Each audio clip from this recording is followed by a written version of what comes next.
인제 평가를 인제 할 텐데요. 이 평가하기 전에 제가 앞에 그 강의 때 잠깐 잘못 설명한 부분이 있어 갖고 다시 수정을 좀 할게요.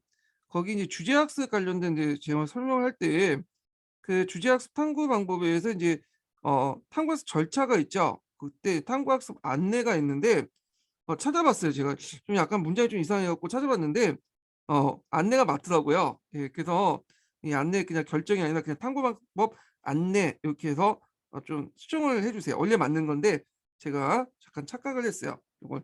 그래서 "교사가 제시하거나 학생과 토론을 통해서 정한다." 뭐 이렇게 인제 뭐 안내라고 이렇게 설명을 했더라고요. 좀 말이 어감이 안 맞긴 하는데 그 녹색 책에 그렇게 적혀 있기 때문에 일단 어 이렇게 원래 있는 거를 정리해서 좀 어 정리해 주시고요. 예. 수정하지 말고 제 설명도 그냥 안내로 생각해 갖고 인제 받아들이시면 될 것 같아요. 요거 좀 수정을 해 주세요. 자, 그러면 이제 그 역사 수업의 평가 관련된 내용을 이제 볼게요. 자, 역사 수업의 평가는 어디에 나와 있냐면 평가책이 있어요, 평가책. 최상욱 교수님의 평가책에서 있고 그다음에 인제 녹색 책의 뒷장에 보면 평가 파트가 있거든요. 여기에서도 나왔어요. 예.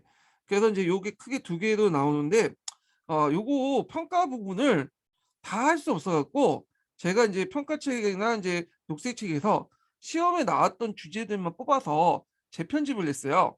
예. 그걸 양해해 주시 요게 그걸 고려해서 봐 주시고요. 어 그리고 예전에는 평가 부분이 잘 시험 문제에 안 나왔거든요, 다른 부분에 비해서. 근데 최근에는 평가책이 평가 관련된 내용이 좀 간간이 나오더라고요.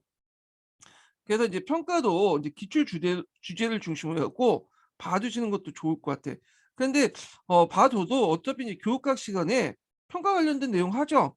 제가 이제 공부할 때는 평가 관련된 내용을 했는데 요즘에 어떻게 하는지 모르겠지만 하여튼 뭐 교육학 주제하고도 많이 겹쳐요.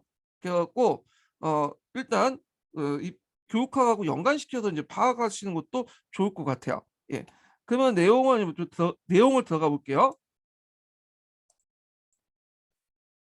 자, 그러면 역사 학습 과정의 평가가 인제 크게 세 가지로 나눠볼 수 있어요. 진단 평가, 그다음에 형성 평가, 총괄 평가, 이게 세 가지 인제 나눠볼 수 있는데 예전에 이제 시험 문제가 그 형성 평가가 예전에 한번 시험 문제 나왔어요, 형성 평가. 어 그래서 인제 지도안이 주어지고 그 형성 평가 관련된 내용을 이제 물어본 적이 있거든요. 예, 근데 이게 여기 보시면 알겠지만 좀 오래됐죠, 문제가. 예. 99 년도 나왔고 13 년도에 약간 언급됐고요. 예. 그래서 지도안과 함께 한번 주어진 거 그 정도. 예. 자, 그래서 인제 보면 진단 평가는 이제 지도안에 보면 도입 단계에서 하죠. 그래서 수업의 출발점에서 먼저 할 때 학습자의 이 초기 학습 상태를 파악하기 위해서 하는 거야. 그래서 그걸 통해서 이제 학생들의 이제 사전 학습 정도에 따라서 정보를 수집하고 파악해서 수업에 도움을 받고 어 교수 학습을 극대화하기 위해서 뭐냐면 진단 평가를 하고요.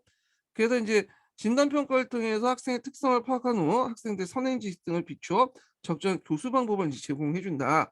예.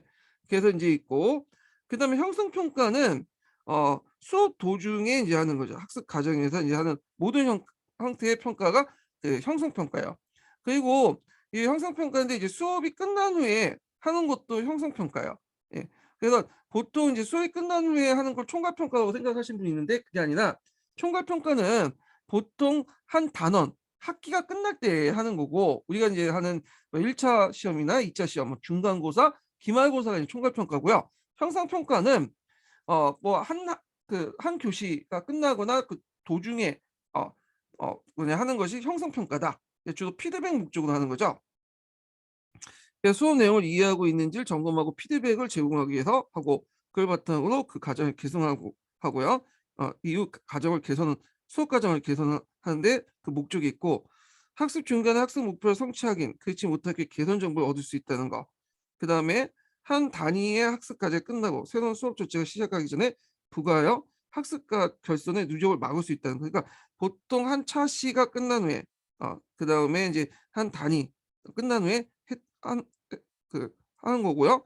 그다음에 학생들의 도움 위에도 교사의 교수 학습 방법 개선에도 크게 기여한다. 예, 그래서 예전에 그 형성 평가가 지도와 관련된 나왔고, 그다음에 이제 우리가 이제 알고 있는 1차 시험, 2차 시험 같은 경우에는 이 총괄 평가죠. 1 년의 학습까지나 독립된 교수 프로그램이 끝났을 때 학습자의 성취도를 확인하기 위한 실시한 평가가 총괄 평가죠. 그래서 교사가 수업이 시작하기 전에 의도했던 계획했던 교육 목표를 학습까지 마친 학습자가 어느 정도 성취하는데 파악했는 것이 총괄 평가다. 이렇게 보시면 될 것 같아요. 그래서 진단 평가, 형성 평가, 총괄 평가. 근데 개념 정도만 파악을 해 주시면 될 것 같고요. 뭐 시험 문제에 나올 가능성은 별로 없고, 나와도 형성 평가 정도 나올 수가 있을 것 같아요. 예. 그다음에 평가 기준인데, 요 평가 기준은 요번에 시험 문제 나왔죠. 예. 그래서 이제 객관도 관련돼서 시험 문제 나왔어요. 그래서 이 평가 기준과 관련된 내용을 어디에서 이제 제가 요약을 했냐면, 그 평가책이라는 책이 있어요. 그래서 평가책에서 했는데, 제가 평가에 관련된 그 내용을 잘 몰라요. 그래 가지고 여기에서는 개념 설명을 하고 이제 넘어갈게요, 중요한 것만. 예. 그래서 자세한 내용들은 제가 인제 여기 타당도의 종류도 있고 막 있는데, 이런 것들은 각자 인제 요거 보시고 하시는 게 좋을 것 같아요. 오히려 저보다 이제 더 많이 아실 것 같아요, 요 부분은. 예. 자, 타당도는 그 개념 자체가 뭐냐면, 측정한 정확도의 정도를 말하며 측정하고자 의도하는 개인의 특성 어느 정도 충실히 재고 있는 걸 의미한다. 그래서 목적에 비춰서 그걸 얼마나 인제 측정하냐, 이게 이제 타당도죠. 예를 들어 가지고 그 IQ가 높다, 이걸 측정해야 되잖아요. 근데 IQ가 높은데 IQ가 높은 사람, 그러니까 머리 크기가 큰 사람은 IQ가 높다, 이런 식으로 가정해 놓고 이걸 측정했어요. 그래서 그러면 머리 크기에 따라 IQ를 나누면 이렇게 측정하면 신뢰도는 높일 수 있죠. 예. 이게 정확성이 있잖아. 근데 목적에 비춰서는 이게 안 맞죠. 왜? 타당도 안 맞아. 왜냐하면 IQ하고 머리 크기는 상관이 없어요. 예. 그래서 이렇게 그 목표에 맞게 측정한 의도에 맞게 어 측정할 수 있는 거, 이걸 타당도라고 해요. 예. 그래서 타당도도 여기 이제 증거에 따라서 내용 타당도, 뭐 중거 타당도, 부인 타당도, 영향 타당도 이렇게 분류를 해 놨어요. 그래서 제일 중요한 게 내용 타당도 있고, 그래서 인제 있는데, 그 앞에서 언급한 것처럼 제가 평가 부분을 잘 모르기 때문에 요거는 이제 각자 이제 보시면 될 것 같아요, 요 부분은. 자, 그다음에 인제 뒤에 넘어가서 이제 신뢰도를 보죠. 신뢰도라는 것은 평가 점수의 일관도와 정확성 정도야. 그래서 앞에서 언급한 것처럼 그 나름대로 이제 IQ가 높다고 해 갖고 머리 크기를 해서 측정했단 말이에요. 그거는 정확하게 인제 뭐냐면 일관성 있고 정확하게 인제 그 측정할 수 있는 거죠. 예, 이거는 신뢰도라고요. 그렇지만 앞에서 이 신뢰도 높다고 타당도가 다 높은 건 아니죠. 그래서 신뢰도란 점수로 어떤 특정한 기준을 해 갖고 점수해 갖고 지속적으로 측정했을 때 어느 정도 일치성을 보일 때 우리가 신뢰도가 높다고 하죠.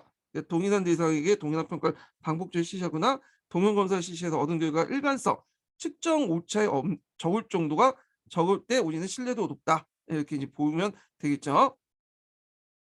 자, 그래서 인제 여기 보면 이 신뢰도 계수가 있는데 각자 보시고 요번에 시험 문제 나온 것만 좀 볼게요. 자, 여기에서 인제 신뢰도 중에 뭐가 있냐면 객관도라는 게 있어요, 객관도. 요게 이제 2번 나왔어, 기출 문제에. 평가적 신뢰도라고 하죠. 그래서 이제 이 평가적 신뢰도는 뭐냐면, 자, 평가자가 인제 주관적 평가 없이 얼마나 일관성 있게 공정하게 채점하는가, 이거예요. 예. 그래서 2가지 종류가 있어요. 하나가 평가자 간 신뢰도가 있고 평가자 내의 신뢰도가 있어요. 예. 그래서 이제 이건 평가자 간 신뢰도는 뭐냐면, 그 한 평가자가 다른 평가자와 얼마나 유사하게 평가를 여부하는 것을 말하고요. 평가자 내 신뢰도는 한 평가자가 다 모든 측정에 대해서 지속적 일관성의 평가를 여부해 받아요. 예를 들면 이런 것들이죠. 그 한국사 시험을 봤어요. 근데 한국사를 가르치는 선생님이 철수가 있고 영희가 있단 말이에요. 예. 철수와 영희가 있는데, 자, 철수와 영희가 인제 이렇게 한국사를 인제 가르치는데, 자, 그러면 이제 시험을 공동 출제해서 냈어. 그리고 나름대로 채점 기준을 마련했겠죠. 그래서 채점을 하는데 이제 주관식을 채점하는데 문제가 생겼어. 왜냐면 똑같은 답안이 돼도 비슷한 답안이라도 철수가 채점하는 답안은 좀 높고 영희가 최소한 답안은 좀 낮아요, 점수가. 그러면 뭐가 문제가 있겠어요? 이거는 평가자 간 신뢰도가 문제 있는 거죠. 예. 평가자 신뢰도가 좀 낮은 거죠. 근데 또 이제 다른 경우가 영희가 이제 채점하는데 A 학생하고 B 학생하고 동일한 답안을 썼는데 주관식에 A 학생은 뭐 15점을 줬고 B 학생은 20점을 줬다. 이거는 뭐가 문제가 있는 거야? 자기가 이제 뭐냐면 일관된 기준을 가지고 채점을 안 했다는 거죠. 영희가. 그건 뭐가 있어요? 평가자에 대한 신뢰도가 낮은 거예요. 예. 그래서 이게 평가자 간 신뢰도와 평가자에 대한 신뢰도 두 가지가 있고 이걸 이제 보통 우리가 이제 객관도라고 하죠. 예전에 13년도에 한번 기출문제 나왔고 22년도에 이번에 또 시험 문제 나왔어요. 예전에는 이제 그걸 계산해 가지고 뭐 수학 조금 계산으로 해 갖고 나왔는데 요런 것도 이제 시험 문제 나왔죠. 자, 그러면 여기에서 이제 한번 볼게요. 그러면 이제 이렇게 평가적 신뢰도가 낮을 경우에 이게 그 평가자 간 신뢰도, 그러니까 평가자 신뢰도가 낮을 경우에 어떻게 해결할 수 있는가? 이걸 좀 봐야 되겠죠. 자, 그건 이제 요 밑에 있어요. 평가책 보시면 보통 이제 0.8 이상 나오는 게 바람직한데 이 평가자 신뢰도가 근데 0.802가 떨어졌다. 그러면 이제 요거는 문제가 있는 거죠. 그래서 어떤 식으로 하냐면 예. 그 원인은 이거는 이제 원인은 요 두 가지예요. 아니 요거는 평가자 간 신뢰도요. 평가자 간 신뢰도의 이런 문제점을 해결하기 위해서 객관도 중에 평가자 간 신뢰도의 문제점을 해결하기 위해서 두 가지 방법인데 그 이하의 경우 그 원인을 분석하고 교사 스스로 혹은 두 명 이상의 교사 간의 상호 평가 기준에 대한 인식이 필요하다는 거. 예. 자, 그다음에 평가자 훈련을 통해서 교사 개인의 어떤 채점에서 평가 사용을 갖춰야 된다는 거. 이렇게 있다는 걸 좀 기억을 해 두시고 말 잘못했네. 평가도 신뢰도가 아니라 요거는 객관도의 전반적인 문제점, 해결 방안이죠. 객관도가 떨어질 때 그러니까 두 개 합쳐서 얘기하는 거야. 평가자의 신뢰도와 평가자 내 신뢰도. 예. 여기서 있는데 요거 꼭 기억을 해 두셔야겠죠. 이거 예전에 시험 문제 나왔어. 예. 요거. 자, 그다음에 인제 요런 내용도 있고요. 그다음에 문항 난이도는 문항 곤란도라고 하죠. 얼마나 인제 그 시험이 어려울 정도를 판단하는 거죠. 예. 그래서 문항이 어려울 정도를 의미하고요. 그다음에 인제 이렇게 있고 관련된 공식들이 있으니까 한번 각자 보시고 예. 그다음에 이제 여기 뒤에 넘어가서 오답지 매력도는 학생들이 봤을 때 오답지가 정답을 간주할 수 있는 선택할 가능성임인데 오답지 매력도가 없을 경우에는 학업 성취 정확하게 측정할 수 없고요. 그다음에 오답지 매력도는 각 답지의 응당 비율에 따라서 결정될 수 있다. 예. 그래서 어느 정도 오답이라도 나름대로 있을 법한 이게 사실인 것처럼 이렇게 보인 것처럼 해야지 나름대로 적절한 점수가 나온다. 뭐 이렇게 볼 수가 있어요. 그래서 이제 오답지의 매력도를 높이는 방법 이렇게 해서 있는데 요거는 뭐 교육학 시간에 여러분도 다 배우셨을 거야. 예. 그래서 학생들이 평소에 범하는 오류를 이용해야 된다. 필수적이고 정확한 등 같은 중요한 것처럼 보이는 단어는 문두에 사용한다. 예. 그래서 문두에 포함된 용어 혹은 용어의 의미에서 연상된 단어의 내용을 사용한다. 뜻보와 사실처럼 보이는 교재 용어나 표현을 이용한다. 학생들이 정확하게 이해하지 못하거나 부주의하기 쉬운 내용을 사용한다. 정답지의 내용과 유사한 내용을 사용하고 오답지의 길이, 어휘, 구문, 수준이 정답지와 비슷하게 제시한다. 오답지 내용은 옳지만 문두에 관한 내용이 아는 내용을 사용한다. 뭐 이렇게 해 갖고 10가지가 있는데 한 두세 가지 외워 두시는 것도 좋을 것 같아요. 예. 그다음 번벌도는 그 당시 이제 어느 정도 수준이 높은 학생들과 낮은 학생들 번벌해 주는 거지요. 번벌도는. 예. 그래 갖고 인제 통사 학교 시험에서 문항의 번벌도를 중고로 해서 총점을 삼고요. 그리고 그 구분 지형 평가에서 인제 번벌도가 높을 경우 문항의 질이 높지만 중고 지형 평가에선 문항의 번벌도가 0이 나와도 교육 목표에 일치하면 좋은 문항이다. 예. 이렇게 해서 인제 구분 지형 평가와 중고 지형 평가가 좀 차이가 있죠. 상대 평가와 절대 평가의 차이점이죠. 예, 이런 것들 좀 기억을 해 두시면 될 것 같아요. 그래서 이제 변별도 내용이 있는데 요거 뭐 밑에 보시고 요렇게 해서 이제 제가 이제 개념만 설명했어. 예. 저도 뭐 요거 자세히 잘 몰라요. 그래서 저도 자세히 모르기 때문에 요거는 요 내용으로 제가 정리한 내용으로 대체하고요. 예. 요렇게 넘어갈게요. 자, 그다음에 이제 이렇게 보는 게 이제 역사학과 수행평가 특성을 볼게요.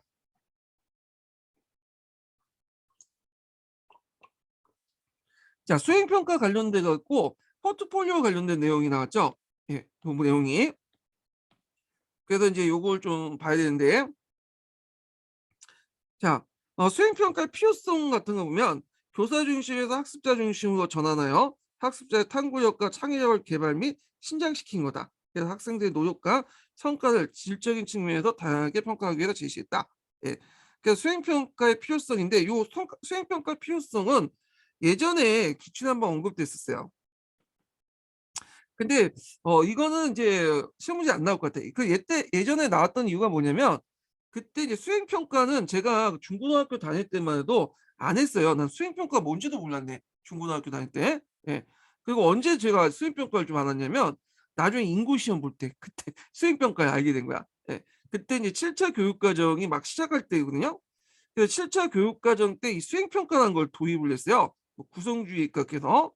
그래갖고 이제 수행평가의 필요성 관련된 내용들이 문제 나왔어. 왜냐면 그때는 이제 수행평가라는 개념 자체가 잘 모르니까 그걸 이제 많이 냈던 거예요.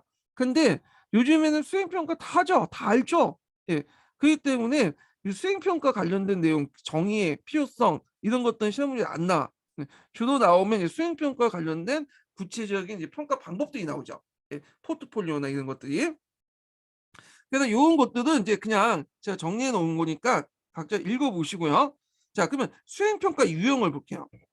자, 이 수행평가 유형은 제 평가책에서 이제 봤는데, 이 수행평가 유형 중에 뭐가 나왔냐면 그 17년, 21년도에 두 번 나왔던 게 포트폴리오죠. 이게 되게 중요하죠.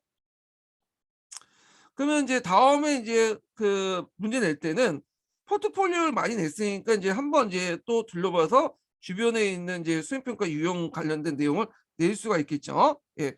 그래서 이제 평가책에 있는 수행평가 유형에 관련된 내용을 정리를 쭉 했어요. 제가요. 그래서 수행평가 유형은 이제 그 크게 조사 보고서법, 그다음에 조사 연구법. 근데 이 두 개는 서로 연결돼 있어. 조사 보고서법이 끝난 다음에 그걸 바탕으로 발표를 하는 거예요. 이거 조사 연구 발표품은. 그다음에 이제 있고 쭉 있고 여기 세 번째가 이건가? 네, 글쓰기법 있고 그다음에 마지막 포트폴리오법. 포트폴리오비 있고 마지막에 퀴즈와 게임 방법. 이 다섯 가지가 있어요. 다섯 가지 유형이 있거든요. 그러면 이제 조사 연구 보고서법을 이제 볼게요. 자, 이거는 이제 그 문헌조사, 현장조사, 그 문안체험 보고서를 작성하기 위한 평가 방법인데, 교수학습 방법은 연구 주제를 동일하게 부여하기보다는 개인별 소그룹별로 선택할 수 있도록 학생들의 흥미 유발에 도움을 주고요. 그다음에 팀 프로젝트법을 추구한다. 그래서 미리 계획서를 각자의 역할을 명시하고 효율적이고 우수 학생들이 독시하지 않게 각각의 담당을 보고서를 작성하고, 그다음 온라인 게시판을 이용해서 그 지금 프로젝트 조사하는 것을 서로 이제 공유하는 방법을 해 갖고 의사소통한다. 뭐 이렇게 이제 있죠. 그래서 이제 팀별로 이렇게 과제가 이제 주어지고, 그 과제를 뭐냐면 수행할 때 한 사람 우수한 사람들이 하지 않고 여러 사람들이 고루고루 할 수 있도록 이렇게 이제 해야 된다. 요 내용들이에요. 자, 근데 실제는 이게 팀별 수업을 주면, 모든별 수업을 주면 실제로 뭐예요? 몇몇 사람이 다 독점하고 독식하면서 하면서 나머지 사람들 팅가팅가 놀죠. 예. 그래서 문제점인데,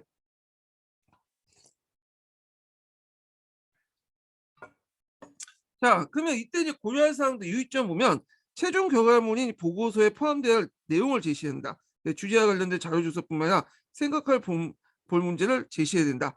그래서 그 최종 교과서 이제 날 때, 결과물을 낼 때, 보고서를 낼 때 뭐냐면 자료 조사뿐만 아니라 뭐냐면 학생들이 생각해서 나름대로 논리적으로 제시할 수 있는 그런 것들도 문제를 같이 제시를 해야 된다. 그래서 그 안에 이 두 가지 요소가 같이 들어가야 된다는 거죠. 조사 내용뿐만 아니라 그 당시 문제가 제시한 내용을 학생들이 개개인이 주장을 정리해서 체계적으로 정리한 내용까지 다 포함할 수 있도록 이렇게 그 과제물을 해야 된다는 거죠.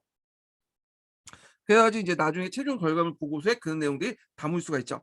자, 그래서 이제 여기 보면 예시가 있어요. 예. 그래서 답사 주제에 보면 이제 가야파와 개야파는 왜 그 전별을 일으킨다. 그러면 이제 요런 답사 주는데 생각한 문제를 주는 거야. 그래서 4 가지를 제시했죠. 생각한 문제들을 제시를 해야지 나중에 최종 그 결과물 보고서 안에 이런 내용들이 들어가 있는 거야. 나는 왜 이거에 대해서 어떻게 생각하고 이건 어떻게 생각하고 이건 어떻게 생각하고 이건 어떻게 생각하고 이런 것들이 나올 수밖에 없는 거죠. 자, 그다음에 조사 연구법이 있어요. 발표법. 예. 그래 갖고 인제 이거는 앞에서 언급한 조사 연구 보고서와 연결시킨 거야. 먼저 이걸 하고 나서 그다음 단계에 넘어가는 것이 조사 연구 발표법이야. 예. 그래서 요거 조사 연구 발표법 관련된 내용은 독립된 시험 문제는 안 나왔는데 그 좀 약간 이제 20년 기출 문제 좀 잘하신 분, 20 년인가? 아, 21 년이다. 재작년이죠? 예. 재작년 그 기출 문제 보시면 그 관련된 예문이 잠깐 언급돼 있어요. 이 조사 연구 발표법 관련된 내용이. 예. 그래서 인제 조직 방법은 학급 내 모두 및 모든 동일한 주제를 실시하는 방법으로서 그 모든별 비교가 가능한 장점이 있으나 수업 시간에 부족한 단점이 있다. 그래서 있고 그다음에 모든 이게 첫 번째 방법이에요. 동일한 주제를 이제 선정하는 방법이 있고 그다음 모든별로 각기 다른 주제를 선정하는 방법이 있어요. 예. 그때는 모든별 주제가 중복되지 않도록 주의해야 되고 발표 주제는 각 모둠의 대표가 추첨을 통해 선택하도록 하며 평가 기준을 명확히 한다면 평가의 공정성을 확보할 수 있다. 그래서 이제 여기는 그 조사하고 나서 그리고 그 조사가 끝나는 게 아니라 학생들에게 발표를 하는 거예요, 발표. 예. 그래서 조사 연구 발표법이라고 되죠. 자, 그럼 발표 광고의 특징을 보면 학생들에게 자율권을 부여해야 돼야 교사들에게 진행 사항과 예도 사항을 수시 보고하게 하고 필요에 따라 교사에 조언을 해 주고요. 연극, 비디오 촬영, TV, 라디오 방송국, 노가위. 노가바라는 건 이제 노가바라는 노래 가사 바꾸기라는 주임말인 것 같아. 예. 거기에 적어 놨어요. 저도 처음 듣는 소리인데 그렇게 적어 놨더라고, 예, 평가책에. 파워포인트를 이용하는 방법을 활용할 수 있고요. 그다음 발표 내용의 분량에 따라 개인별, 그룹별, 주제에 따라 부여할 수 있다. 이렇게 있고. 자, 그다음에 순서 및 교사의 지도 내용들을 보면요. 자, 뭐 모둠의 대표가 모여 발표 주제를 정하고 그다음에 각 모둠에서 담당한 주제가 결정되면 모둠끼리 모여서 자료 수집 및 발표 계획을 의논하여 모둠별 발표 계획서를 제출한다. 그래서 계획서에는 역할 분담이나 발표 방법, 준비 계획 등이 포함되어 되고 발표 준비를 하죠. 그래서 이제 모든 대표들은 수시로 이메일을 온라인 게시판을 통해서 발표 과정을 생기는 질문 사항들을 중심으로 교사와 의사소통하고 교사는 발표 준비 사항을 확인하고 조언할 수 있으나 학생이 요청했을 때만 하고 수소 준비에도 지도를 한다.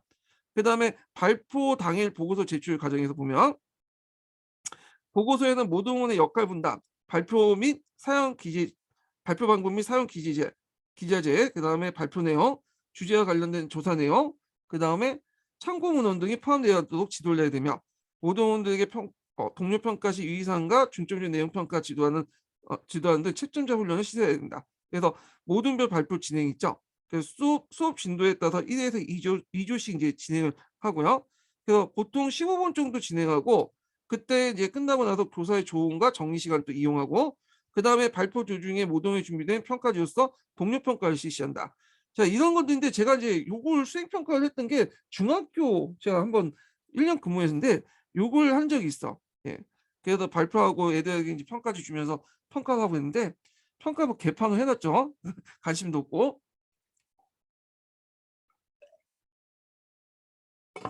자, 그때 인제 교사의 유의점 보면 모든 평상시에 소외되는 학생이 없도록 관찰해야 되고 역할 분담이 중요함을 주시시키면서 무인승차 꼭 보면 팀별로 이렇게 과제가 주어지고 하면 무인승차하는 애들 있잖아요.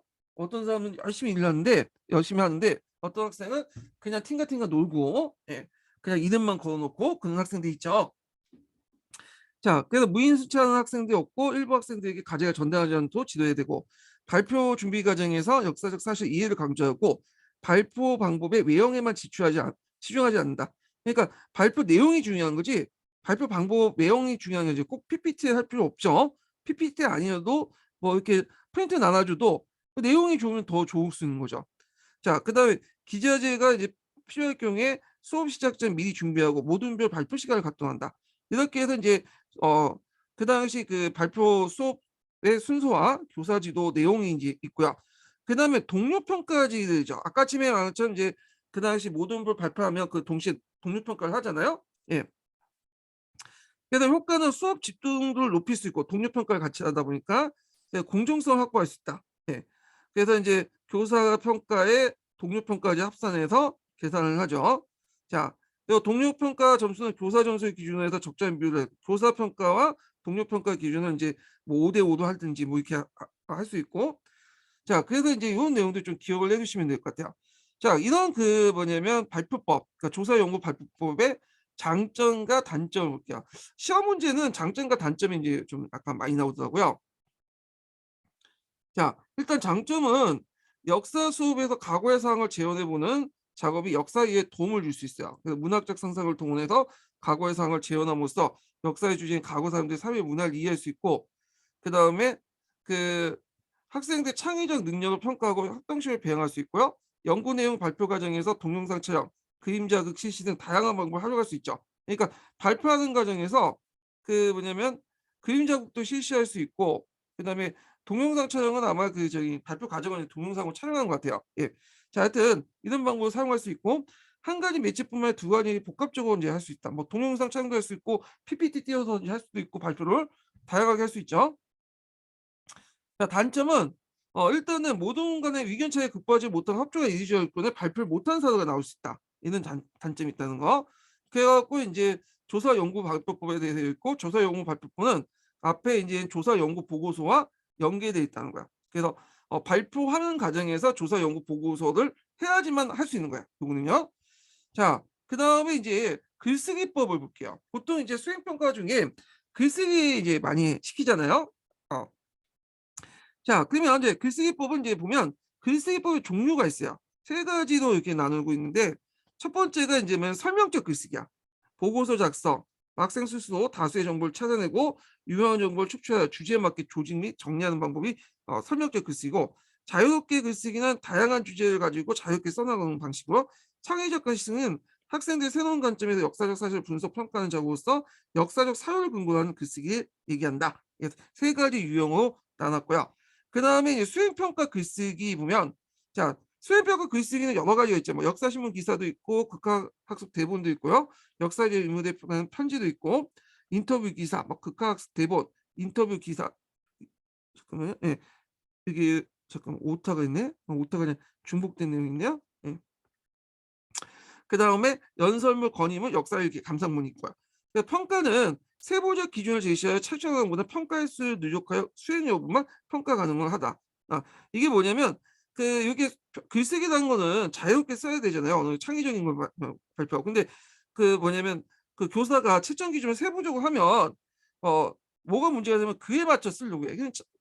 이게 뭐 어떤 거에서 2위에서 한 가지만 써라, 두 가지만 써라, 이런 게 아니라 그게 이제 이거보다는 평가 횟수를 계속 늘려 가지고 먼저 전체적인 맥락에서 얘가 상, 중, 하 이렇게 나눠 갖고 보라는 거지. 예. 자, 그리고 인제 여기 보면 역사 용어 개수를 규정한 역사 사실 오류가 없는지 등을 채점 기준을 정할 수 있다. 이런 것도 인제 할 수 있고요.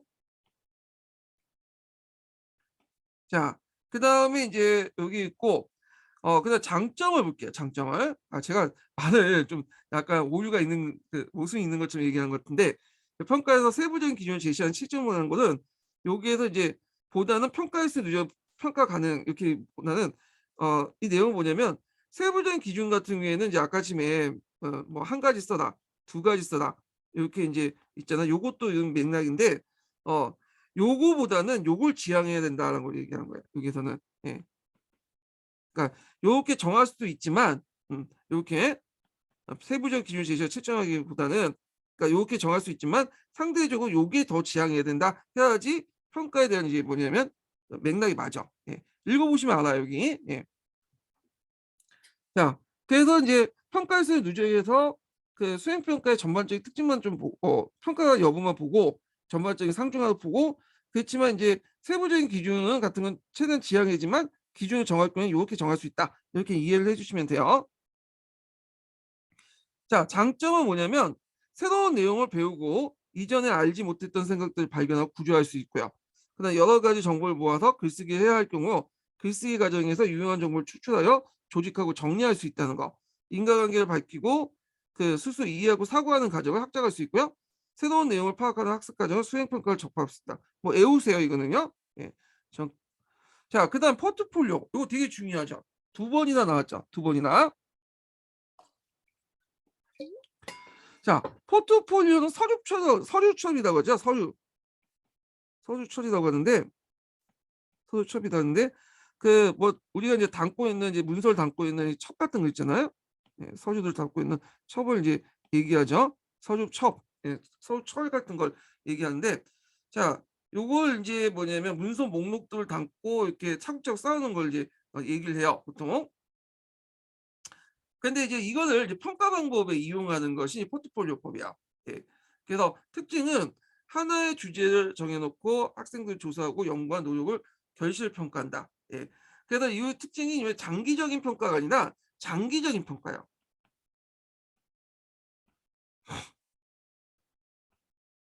그래서 평가 시기는 한 단원이나 한 학기, 그다음에 1년 단위로 실시된 방법, 비교적 장기간을 요구하는 평가다.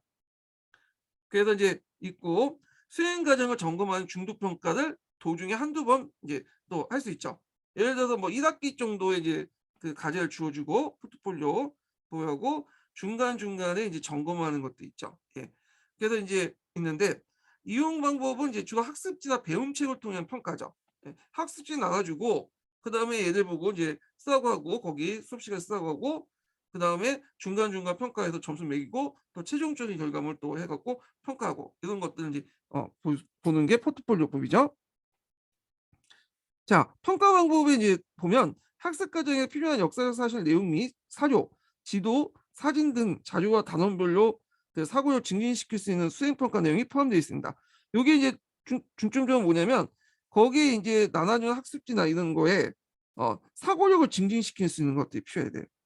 그래서 뭐 단순한 이제 뭐냐면 뭐라 그럴까요? 그냥 사건이나 지명 이런 것들만 파악할 수 있는 것들이 아니라 얘들이 생각해 볼 수 있는 내용들을 집어넣어야 된다라는 거죠. 그러니까 교과서 내용의 핵심을 요약 정리하여 이들 주요 용어를 빈칸에 두고 이를 채우는 형식의 배운 책은 포트폴리오에 제공하지 말아야 된다. 어디에서 많이 찔리죠. 예. 주로 욕을 하고 있죠, 주로. 우리가 인제 그 학습지나 이렇게 하고 뭐 수행 평가할 때 뭐 학습지 평가할 때 이게 원래 포트폴리오인데 요렇게 만들어 놓고는 이제 빈칸 채워 놓은 식으로 나오고 얘들한테 인제 그걸 보고 이제 확인하고 점수 주고 그러잖아요. 그거 하지 말라는 거야. 예. 근데 현실은 그렇지 못하죠. 그렇게 뭐 사고력을 증진시키고 인제 하는 거 좋지. 그거 어떻게 평가할 거야. 예. 그거 예민하잖아.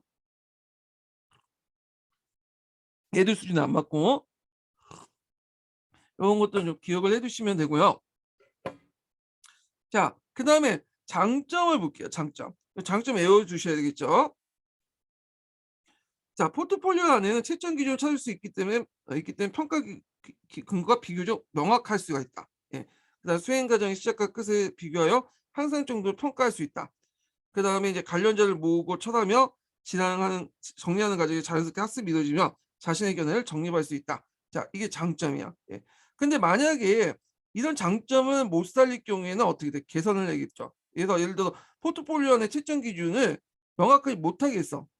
그러면 이게 장점을 되살릴 수 없죠. 그다음에 수행 과정의 시작과 끝을 비교하지 못하 향상 정도가 평가할 수 없어. 그래서 수행 평가 시작과 끝이 비교하지 못하게 만들면 이걸 뭐 수행 평가 장점은 될 수가 없고 그런 것들을 인제 연결시켜서 보세요. 이게 예전에 장점과 연결돼서 이제 그걸 하지 못할 경우에 어떤 문제점이 있는가 요런 것들이 시험문에 나왔어요. 요건 나중에 이제 수행 평가 관련된 포트폴리오 문제 풀 때 같이 한번 또 살펴보기도 하죠. 자 그래서 인제 이 포트폴리오법 이 장점이 중심으로 해 가지고 한번 꼭 봐 두시고요. 자 그다음에 인제 여기 보면 그 퀴즈와 게임 방법 볼게요. 예. 그래서 인제 여기 보면 이제 개념은 퍼즐, 스피드 퀴즈, 골든뱅 등 게임의 역사 지식을 포함시켜 수행 평가 문항을 직접 제작하게 하여 가정 평가를 하거나 교사가 제작한 문항을 평가하는 실시한 방법이다. 그래서 역사 퍼즐 만들기가 있고 뭐 등등인데 이건 각자 보시고 자 그다음에 수행 평가 활용 관련된 내용 볼게요. 자 여기 제작물 평가가 있고 글쓰기 평가가 있고 그다음에 인제 그 말과 문제에 대한 방식인데 요 관련된 내용은 어디 있냐면 녹색책에 있는 거야. 앞에 얘기한 거는 평가책에 있는 내용이고 그래서 제작물 평가 같은 경우는 종류도 쭉 나와 있죠. 뭐 역사지도 그리기, 연표, 역사시문 만들기, 선사시대 도구 모형 만들기, 도자기 빚기, 웹문서 작성, 유적지와 유물 스케치, 뭐 탁본 트기 등등등 있고. 그래서 평가 기준이 있어. 이 평가 기준을 좀 외워두세요. 왜 외워두냐면 예전에 한번 글쓰기 평가 나올 때 그 평가 기준 쓰라고 나온 적이 있어요. 이게 09년 2차 기출문제 나오거든요. 그래서 글쓰기 평가, 글쓰기 수업 주어지고 그 평가 기준을 써라. 예. 요걸 한번 낸 적이 있어. 예. 그래서 연관돼서 요거 낼 수가 있어요. 요거 제작물 평가, 그다음에 말과 몸짓에 집접된 표현 방식의 평가 기준도 외울 수 있으니까 예, 꼭 외워두세요 이거. 자, 그래서 이제 그 두 번째 글쓰기 평가인데 여기 앞에서 글쓰기 평가 있죠. 여기. 근데 여기에서 말하는 글쓰기 평가는 그 평가책 교수가 이제 최상훈 교수가 나눈 거고 요 뒤에는 이게 평가책은 이제 그 부분은 누가 썼는지 잘 모르겠지만 하여튼 그 교수가 또 여기 나눈 거예요. 그러니까 기준이 좀 달라요. 똑같은 평가지만. 자, 요게 이제 글쓰기 평가의 평가 종류는 역사 에세이, 역사 이야기, 꾸미기, 역사 노출, 그다음에 역사 논문, 사회 보고 분석 보고서, 유적지 답사 보고서, 과거 인물의 읽기, 쭝쭝이 있거든요. 요거 있는데 요걸 할 때 이제 수행평가, 글쓰기 평가할 때 평가 기준서라고 하는 것이 예전에 시험 문제 나왔어. 꼭 외워두셔야죠. 자신의 주제에 선택하고 그 주제에 초점을 맞출 수 있는가, 의미를 분명하게 나타내는가, 자료의 수집과 활용이 적절한가, 적절한 수정 전략과 편집 기술을 사용할 수 있는가, 쓰기 활동에 적극적으로 참여하는가. 이 평가 기준 외워두시고요. 그다음 말과 몸짓으로 직접 표현하는 방식. 예. 일종 역할극, 모의 재판, 무용 연기, 마인 연기, 포중 연기, 노래 연기인데 요런 것들이 평가 기준이다. 이렇게 기억을 해 두시면 될 것 같아요. 자, 그다음에 지필 평가를 볼게요. 자, 지필 평가는 이제 우리가 이제 알고 있는 이제 그 뭐 1차 시험, 2차 시험 이런 것들 이제 얘기를 하는 건데 여기에는 여러 가지 평가 방식이 있죠. 그래 갖고 이제 대표적인 서술형 평가가 있고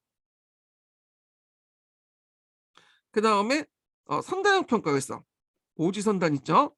예. 그래서 서술형 평가, 선다형 평가 관련된 내용이 이번에 기출문제 나왔죠. 22년 기출문제에 어디에 평가책을 기준으로 해 갖고 나왔어. 그래서 예전에 한번 19년도인가 20년도인가 그때 19년도 거야 아마. 그때 이제 한번 서술형 평가 관련된 내용이 한번 나온 적이 있어요. 그때는 녹색책만 봐도 이제 쓸 수 있는 내용들을 냈는데 요번에는 이제 평가책을 봐야지 쓸 수 있는 내용들 냈어. 그래 갖고 평가책을 이제 요즘에는 꼼꼼히 읽을 필요가 있을 것 같아요, 이 부분은. 자, 여기 보면 뭐 지필 평가의 제작 원칙이 있는데 한번 쭉 읽어보기만 할게요.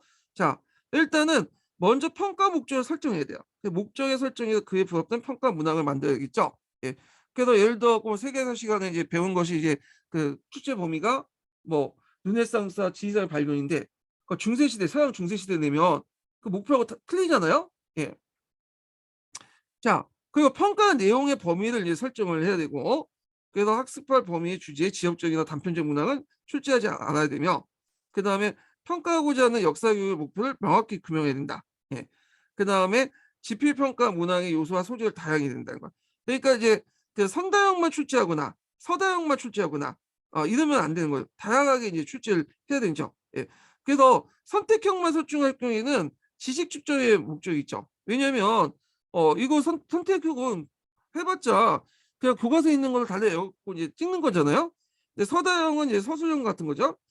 내용 범위 포괄할 수 없는 문제지만 서술형 같은 경우에는 쓸 때 뭐 보통 10문제 내잖아. 그럼 10문제 내면 그 여기 안에 범위에 들어가는 부분이 한정돼 있잖아요. 예. 근데 선택형 갖고는 좀 넓게 해갖고 낼 수가 있죠. 그래갖고 이제 있고 그래서 이제 할 때 선택형 문제하고 서술형 문제 같이 뭐 해야 된다. 그래야지 이제 학생들의 실력을 적절하게 평가할 수 있다. 이렇게 이제 있죠. 자, 그래서 이제 이렇게 다양한 어떤 서술형 그 지필평가 문항 방식으로 유형 방식으로 내야 된다. 그래야지 학생들이 문제를 푸는 과정에서 다양한 능력을 발휘할 수 있고 시험이 끝나는 많은 자료에 관심을 가질 수 있다. 뭐 이렇게 있어요. 자, 그다음에 이제 앞에서 언급한 것 평가 도구의 요건도 고려해야 돼요. 우리가 이제 앞에서 언급했던 타당도, 신뢰도, 벌목도, 난이도를 고려하지 않고 지필평가 문항을 제작하면 이들 요건을 축적시키지 못하는 문항들이 많이 나올 수 있다는 거.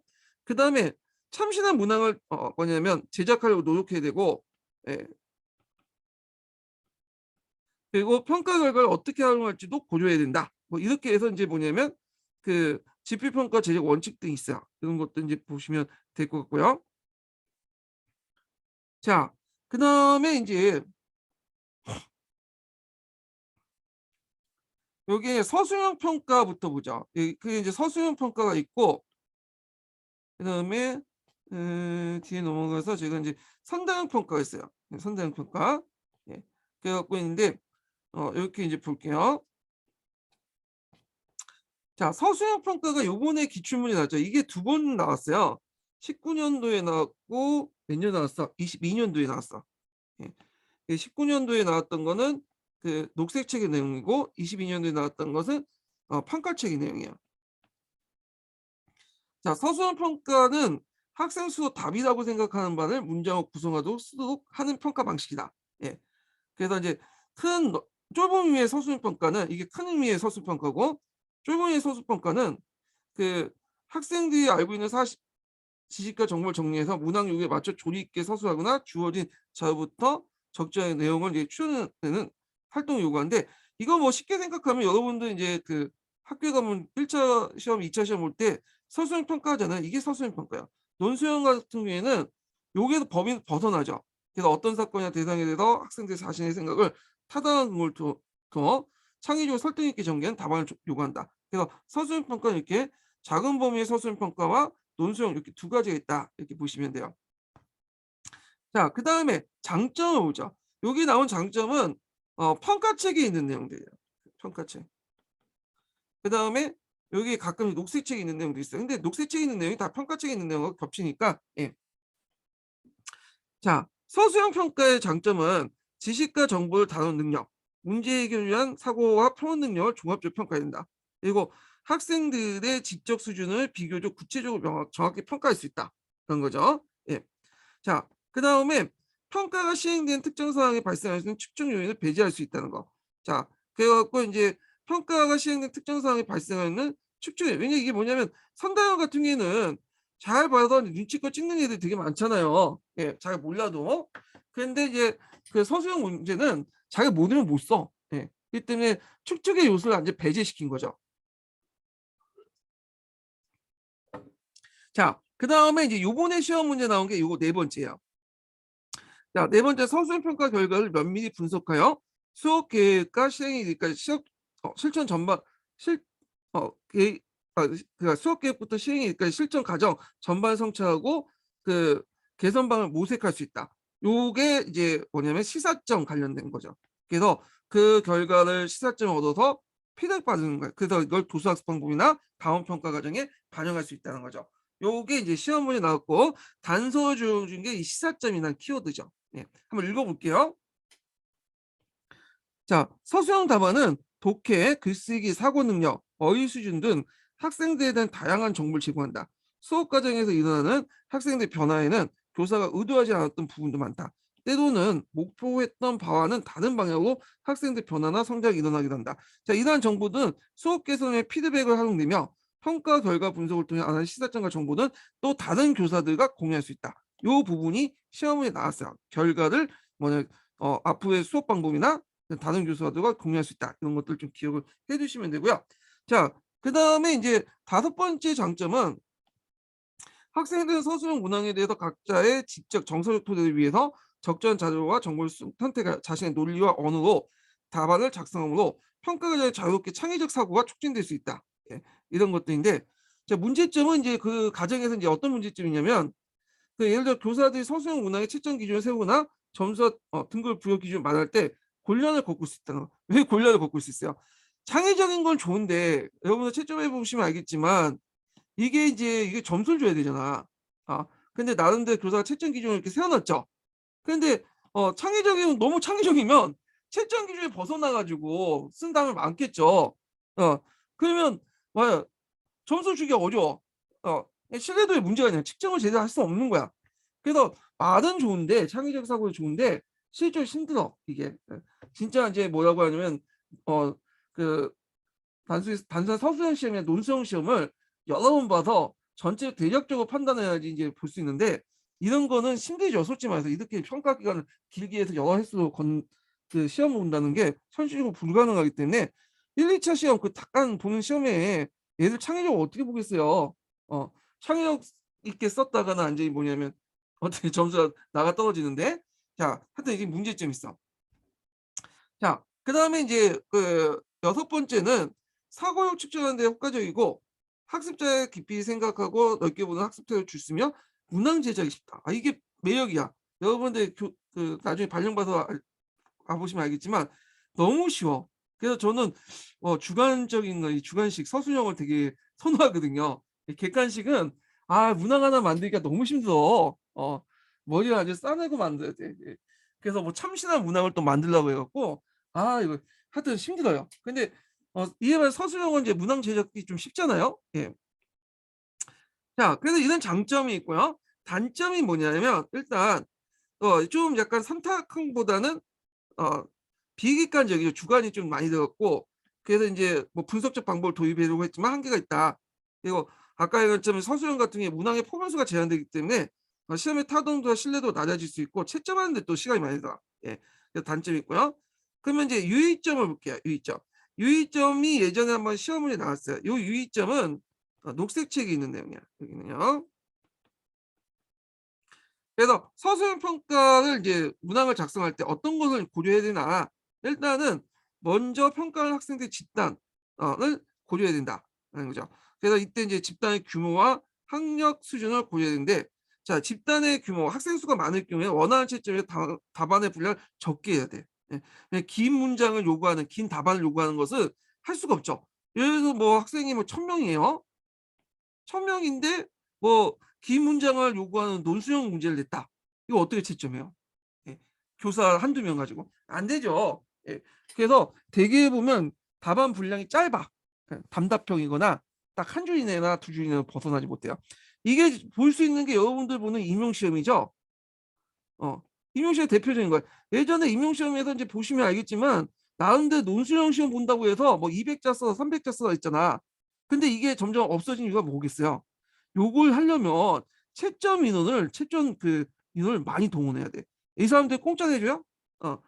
교사들인데 대부분 이제 뭐 학기 도중에 나오겠죠? 학교에 다 협조 공문 보내야 되고 돈도 줘야 되고 그래야 되잖아. 근데 그러니까 너무 힘드니까 점점 시간이 흐르면서 논술형 시험은 점점 없어져. 예.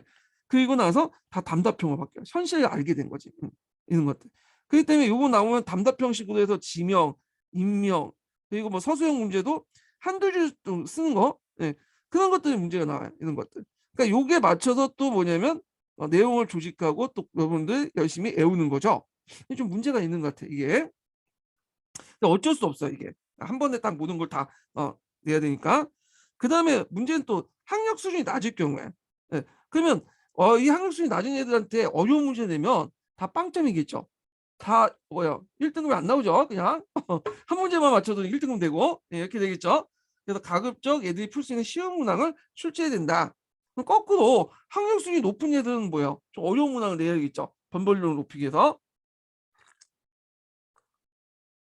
자 그다음에 예전에 한번 시험 문제 나온 게 19년 기출 문제에 나왔던 건데 단순한 내용을 암기해서 서술할 수 있는 지식 문항을 지향하고 역사적 사고를 평가할 수 있는 문항을 제작한다. 주요할 거는 지향한다는 거지 꼭 내지 말라는 건 아니에요. 상대적으로 받아들이세요.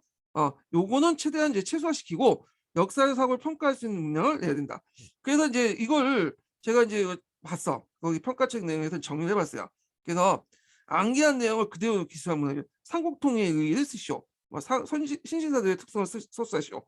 문벌 기준과 건물의 비교 서술. 이거는 교과서에 있는 문제만 그냥 외우면 돼. 그러면 역사 사고력을 측정할 수 없죠. 그래서 이제 역사 사고를 표출할 수 있도록 학생들에게 답을 구체적으로 제시해야 돼. 음. 단순히 암기를 통해서만 하는 게 아니라 이해해야지만 풀 수 있는 문제로 구체적으로 제시하고 자신의 의견을 표출할 수 있도록 한다.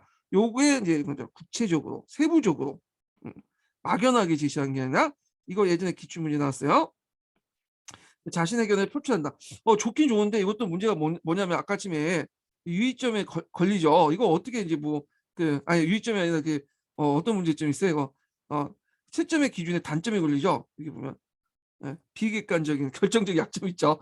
자신의 의견을 표출하면 어떻게 채점하기 힘들잖아. 이거 어떻게 채점해. 예.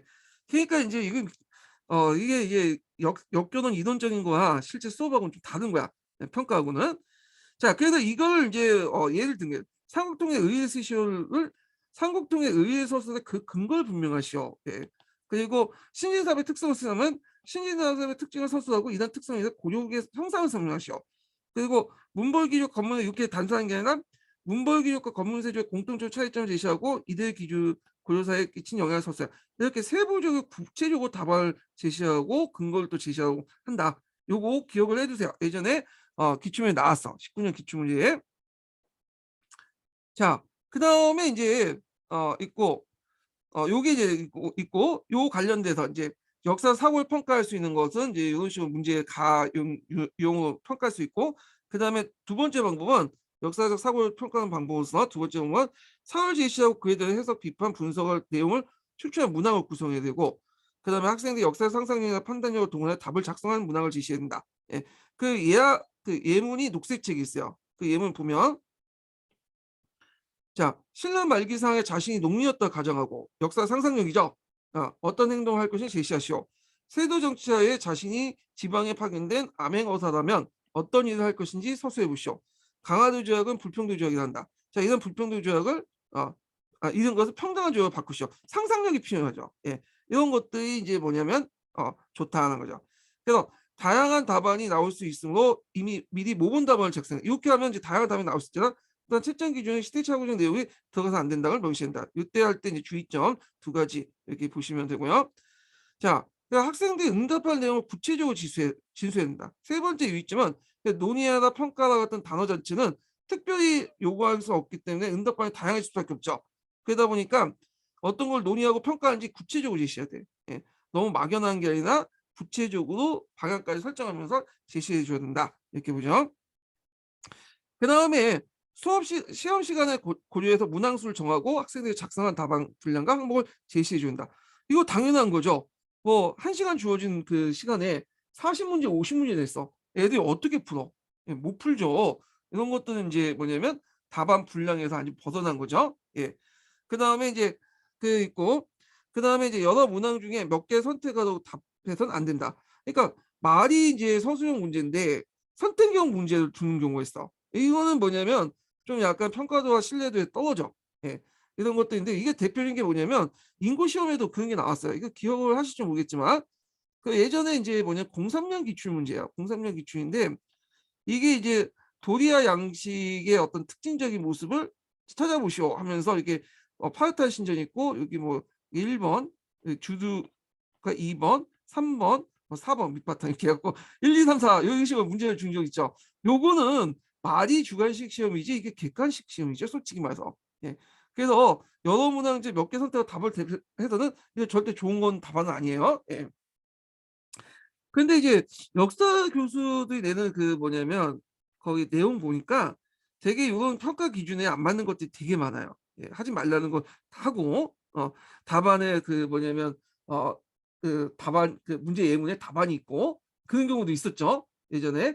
예. 그래서 이제 그걸 왜 하냐? 그러면 왜 이런 식으로 내냐? 왜냐면 이 사람들은 역사교육 교수가 아니에요. 역사학을 전공한 사람이죠. 서양사나 동양사, 한국사. 그러다 보니까 이런 평가 원칙 같은 거는 별로 신경 안 쓰고 문제를 내는 거야. 근데 우리는 그 교수들 문제를 보고는 평가 원칙만 생각하고 이게 왜 여기 사조 속에 뭐냐 흥가진이 있지? 뭐 답안에 단서가 있는 거 아니야? 이건 평가 원칙에 어긋난 거 아니야?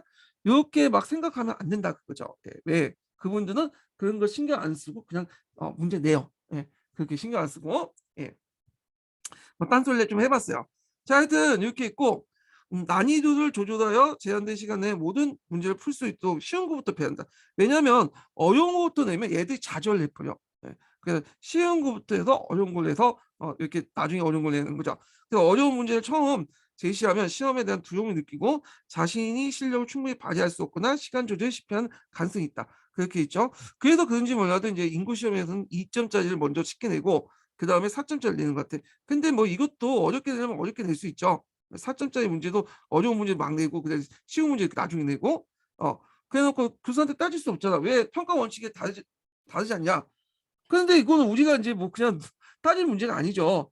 이때는 그냥 어려운 문제 먼저 패스하고 나서 쉬운 문제 풀고 나서 이제 어려운 문제 하죠. 어려운 문제는 이제 어차피 이거는 그 버릴 문제들 그건 나중에 풀면 되는 거죠. 자, 그다음에 이제 그 채점 방법 두 가지가 있어요. 어, 분석적 방법과 이제 객관적 방법이 있는데 뭐냐면 분석적 방법은 먼저 채점 기준을 분석하고 배점하고 그 기준에 따라 채점하는 다음에 종합하는 방법이죠. 그래서 국가 시험이나 학교 시험 등에 이용한다. 그리고 객관적 방법은 답을 한 개 단위로 보고 전체적인 관점에서 채점하는 방법인데 학생은 문화처럼 반응의 자유도가 커서 분석의 채점을 골라올 경우에 사용한다. 요거는 이제 주로 그 우리가 보는 1차 시험, 2차 시험, 뭐 그다음에 뭐 우리가 임용 시험 같은 것도 있죠. 그래갖고 이때 채점 기준 먼저 해놓고 그다음에 채점하는 다음에 분석 종합하는 방법이고 객관적 방법은 논술형 같은 게 맞아요. 예. 그래서 전체 관점만 제공해놓고 A, B, C 등급 이렇게 해갖고 등급별로 해갖고 요 관점 맞으면 A 등급, B 등급, C 등급 이렇게 하는데 요런 거는 이제 뭐냐면 학상형 문제 같은 그 논술형 문제에 맞다. 뭐 증거를 대시오, 자신의 생각을 밝히시오. 근데 대부분 이제 학교에서 하는 시험은 분석적 방법이에요. 분석적 방법. 예. 국가 시험에서 하는 거. 자, 그다음에 서술형 평가의 편견 하나가 이제 편견과 착오형 오류 개선이 있죠. 이거 사항을 보면 자, 분석적 방법에 따라 채점 기준을 똑같이 적용하고 학생 단위에 따라 문항 단위로 채점해야 된다. 예. 그래갖고 이제 학생 단위가 아니라 문항 단위로 채점해야 된다는 거야. 그래서 한 사람이 그러니까 영의를 다 채점하고 나서 그다음 철수 이런 식으로 채점하는 게 아니라 영의 1번 여기 철수 1번 1번 이런 식으로 해갖고 1번만 쫙 채점하고 나서 그다음 2번 채점하고 3번 채점하고 이렇게 하는 거지. 아 근데 이거 솔직히 말해서 학교도 안 되고 보통 여러분들 임용시험 볼 때는 이렇게 채점해요. 예. 이렇게 문항별로 채점하고 사람마다 이제 문항별로 다 채점한 다음에 그걸 모아서 합산을 하죠. 예, 이렇게. 차이점이 있고 이율 효과를 개선하기 위해서 학생 단위로 채점을 피하고 문항 단위 일괄되게 이제 채점해야 된다는 거. 이것도 이제 1번인데 여기에는 이율 효과가 뭐냐? 자, 앞문항에 잘하는 학생이 뒷문항도 잘할 걸 기대하거나 또는 앞에서 잘못하는 학생이 뒤에서 잘못할 걸 예상할 수 있다는 거죠. 그러니까 한 사람 다 채점하면 그런 것을 생각할 수 있기 때문에 문항별로 채점을 해야 된다. 사람마다 채점하는 게 아니라. 그다음 후광 효과를 없애기 위해 답안지 인적 사항을 간취해야 된다. 후광 효과는 학생을 아는 경우 그 학생의 선입견을 채점할 수 있죠. 그래서 얘가 좀 공부를 잘한다. 근데 채점 기준이 좀 예민한 걸 써줬어. 아 그러면 얘가 공부 예전 평소에 잘했으니까 아 뭔가 의미가 있겠지. 어떤 의도를 알고 썼겠지 해서 뭐 맞게 한다든지. 얘가 공부를 못했어요. 근데 딱 명확하게 쓴 게 아니라 막 경계선상에서 답을 썼어.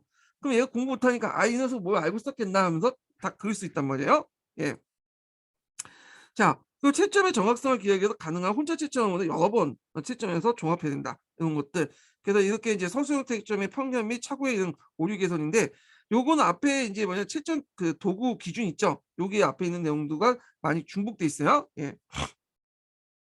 자, 그러면 이제 서술형이 끝났으면 선택형을 볼게요. 선택형. 예. 근데 선택형도 여러 가지 세 가지가 있어. 진의형, 연결형, 서다형인데 진의형은 OX 같은 퀴즈고요. 그다음 연결형은 우리가 이제 이런 것도 있죠. 사다리 타기 같은 거 이렇게 해놓고 이렇게 연결하고 선다형은 이제 우리가 알고 있는 1번, 2번, 3번, 4번, 5번인데 대개 보면 여기 이제 그 평가책에서는 선다형에 초점을 맞춰갖고 얘기하고 있어요. 여기 선택형 중에 서다형, 그러니까 선다형에 초점을 맞춰서 얘기하고 있어요. 그래서 문제와 3개 이상의 답지를 구성되며 학습자가 답을 선택하는 방식이다. 가장 많이 사용하는 거죠, 시험에. 그래서 여기에 있으면 발문이 있고 문두가 있죠. 뭐 어쩌고저쩌고 물어보고 그다음에 제시문이 있고 그다음에 1, 2, 3, 4, 5 이런 식으로 이제 구성된 것이 서당이 각 공마다 이제 뭐냐면 시험마다 여기 제시문이 없는 경우도 있어요. 그냥 여기 1, 2, 3번 이렇게 해서 선지만 이제 구성된 내용이 있죠. 자, 그러면 이런 그 서다형의 그 장점이 뭐냐? 서다형의 장점. 자, 여기 보면 문제 형식의 유통성, 신축성이 그러면 단순한 정보 지식, 적용력, 추이도, 판단력, 비판력을 측정할 수 있고 채점의 시점, OMR 카드 쫙 돌리면 되니까 채점의 주관성을 배제할 수 있고 되게 객관적인 거. 학습 내용의 많은 내용을 포괄적으로 다룰 수 있죠. 그래서 교수 목표 내용을 고르게 배치할 수 있어 여러 가지 문제 상태, 목적 내용을 다양하게 다룰 수 있다는 거. 그 다음에 초등학교 저학년을 사용한 모든 학년들이 이제 사용할 수 있는 문학 요령이다. 이렇게 이제 보고 있어요. 초등학교 저학년을 왜 제외하는 건지 모르겠는데 잘 모르겠어요. 이 칠하는 게 좀 어렵나? 예. 제가 초등학교에 가시지 못해서 잘 모르겠는데 하여튼 초등학교 저학년 제한 그 모든 학년에서 사용할 수 있는 문항이다. 이렇게 보시면 돼요. 자, 선다형의 단점도 있겠죠.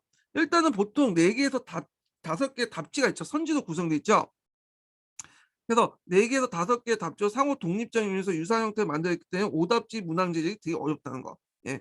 그래서 오답지 매력도가 어느 정도 있어야지 나름대로 그런 변별력도 확보할 수 있잖아요. 너무 쉽게 내버리면 그냥 찍기가 가능하죠.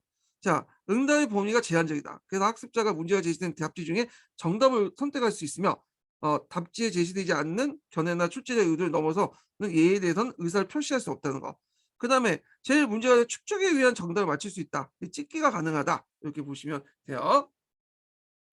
자, 그래서 인제 이렇게 해서 한번 이제 성당의 장점과 단점을 얘기했고, 자, 역사과 선당 문항 제작 절차 볼게요. 요거는 녹색 책에는 없고 빨간 책에만, 아니 빨간 책이란다. 평가책만 있는 거야, 평가책. 음. 그래서 이제 요거 인제 등등 있는데 요 관련된 내용을 제가 인제 내용이 되게 많아요. 근데 요런 것들 다 이제 뭐냐면 어 할 수가 없어 갖고 중요한 부분들만 정리를 좀 해 봤어. 예. 그래서 자세한 내용들은 요런 것들 뒤에 이제 뭐야, 이거 왜 갑자기 카페가 나와? 예. 그래서 여기 역사 성당 문항 제작 절차와 그다음에 뒤에 넘어가서 역사과 성당 문항 제작 원리 평가책에 있는 내용인데, 요거는 이제 그 자세한 내용 평가책을 읽어 보면서 보세요. 예. 그래서 제가 이제 요약한 내용이기 때문에 요약한 것만 보면 안 돼요. 평가책 관련된 내용을 꼭 찾아서 읽으세요. 예. 해독을 하세요. 꼭 강독을 해야지만 돼. 예. 그래서 인제 있고, 남이 요약한 것만 보고 공부하면 이해가 안 돼, 이해가. 예. 이해가. 자, 그래서 인제 있는데 요 내용은 이제 그 역사과 선대 문학 제작 절차는 그냥 중요한 내용만 얘기하고 넘어갈게요. 이거는 시험 문제는 안 나오는데 선다형 문항이 나왔기 때문에 그냥 한번 제가 정리를 한 거예요, 이거는. 자, 일단은 이제 성당의 기본 조건에서 인제 보면 개발할 성당 문화의 기본 조건, 역사까지 대한 충실한 이해다. 그 내용 타당도가 어느 정도, 내용 타당도는 알죠. 타당 중엔 내용이 어느 정도 들어가 있었죠. 예, 목표와 관련된 내용들이 들어가 있어야 되는 거. 그다음 학습자 집단에 대한 이해를 바탕으로 해서 해야 되고, 그다음에 문항 제작에 대한 기본 지식과 기능을 숙지해야 되겠죠. 예. 제작이죠, 제작. 제적이 아니라. 예. 그래서 인제 앞에서 언급했던 뭐 선대한 문항 형식의 기본 지식 기능을 숙지하고 문항 제작 방법을 이해하고 문항의 완성도와 수준을 평가하기 위해서 문항 분석 비법을 알고 이를 이용할 수 있어야 된다. 그다음에 선대형 같은 경우에는 문장 구사력이 필요하겠죠. 그래서 언어 구사력과 문장이 필요하다. 자신의 생각을 분명히 나타내는 표현을 갖춰야 돼. 예. 그리고 그 문득 발문의 문항 제작에 이용하는 아이디어를 정확하게 분명하게 표현할 수 있는 능력도 필요하다는 거. 그래서 특히 긴 문장보다는 짧은 문장이 좋아요. 산만하고 긴 문장보다 짧고 핵심적인 문장들이 좋죠. 그래서 제한된 시간 내에 많은 내용을 질문하여 학습자의 능력과 수준을 평가하여 문항을 가급적 간단 명료해야 된다. 그다음에 문항 제작에 대한 지속적인 관심과 검토. 시험 때 그때 만드는 게 아니라 평상시 역사서적이나 신문 같은 걸 보고 단상을 떠올려서 그때 적어 놓고 메모했다가 그걸 이제 뭐냐면 반영한다든지, 그다음에 이제 동료 교사 교과목을 통해서 항상 개발한다든지 하는데, 저도 이걸 해요. 예. 언제 여러분들 북수여 모의고사 만들 때, 예, 문항 제작을 할 때 이제 제가 보통 북수능 모의고사를 6월 달에 만들기 시작하거든요. 6월 달에 만들어 가지고 9월 달까지 이제 만들어요. 예. 그래서 3 개월 동안 만드는데 이 문제 만들기가 힘들어. 예. 그래 갖고 평상시에 인제 이거는 선다형이지만 이제 제가 이제 서술형이지만, 이건 선다형이고 서술형이지만 저희 만든 거는, 그래서 이걸 할 때 이제 책을 읽고 만약에 문제 단상이 일어나면 '이 문제를 내야 되겠다.' 하면 제가 이제 아이패드 메모장을 딱 꺼내 가지고 적어요. '요걸 역조는 문제에서 내야 되겠다. 그래서 이걸 이런 형식으로 내야 되겠다.' 해 가지고 이렇게 문제를 내거든요. 예. 그래서 이게 상당히 뭐냐면 많은 시간과 노력이 필요한 거예요, 이 문제 만드는 게. 예. 그래서 이게 지속적인 관심과 검토가 필요해. 예. 자, 그다음에 이제 순다형 문제 제작 과정인데 뭐 시험 문제는 안 나오겠지만 뭐 이렇게 이제 평가책이 있으니까 정리해 봤어요. 그래서 출제 계획을 수립하고, 그래서 문항 제작 기본 방향과 계획을 수립하는 단계죠. 그래서 출제 영역, 그다음에 요거 뭐 시험지 여러분들 학교 갈 때 이제 뭐냐면 그 학교에서 많이 내는 거죠. 문항지 이용 목적표 뭐 이런 거. 문항 유형, 문항수, 배점 등을 설정하고 출제 계획을 수립해서 이용 분류표를 작성한다. 이런 것들. 그래서 이제 있고 그다음에 문항의 초안을 작성하죠. 예, 그래서 평가 목표에 부합한 문제상을 설정하고 문항 책임이 문제를 구성한 후 문항 초안을 제작 단계고 세 번째는 이걸 가지고 이제 공동 검토를 하는 거야. 동교과 선생들이. 그래갖고 이제 그 관련된 내용 있고 그리고 나서 어 문제 선제 및 수정보완인데 선제는 뭐냐면 문제를 만들 때 그 예를 들어서 20문제를 내기로 했다. 그럼 20문제를 내는 게 아니라 먼저 30-40문제를 낸 다음에 그중에 괜찮은 문제들을 뽑아내는 거야. 예. 이런 식으로. 그래서 이제 하고 이제 수정하고 하는데 힘들죠. 이게 솔직히 말해서.